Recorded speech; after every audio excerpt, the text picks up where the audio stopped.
Bangladesh emerging দলের জন্য দিনটি ছিল একেবারেই হতাশার।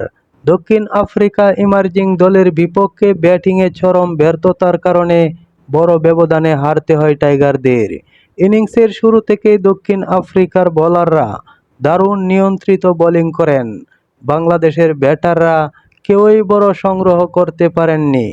নিয়মিত উইকেট হারিয়ে দল চাপে পড়ে যায়, আর সেই চাপ থেকে আর বের হতে পারেনি।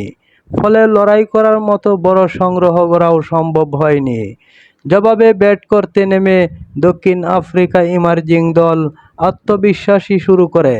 বাংলাদেশের বোলাররা কয়েকটি সুযোগ তৈরি করলেও প্রতিপক্ষের ব্যাটাররা ম্যাচের নিয়ন্ত্রণ নিজেদের হাতেই রাখে।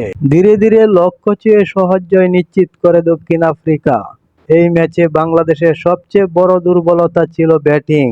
শীর্ষ ও মধ্যক্রমে ব্যাটারদের দায়িত্বশীল ইনিংসের অভাব স্পষ্টভাবে চোখে পড়েছে। অন্যদিকে দক্ষিণ আফ্রিকা ইমার্জিং দল ব্যাটিং ও বোলিং দুই বিভাগেই ছিল অনেক বেশি গুছানো। তবে একটি ম্যাচ দিয়েই পুরো দলকে বিবেচনা করা ঠিক হবে না।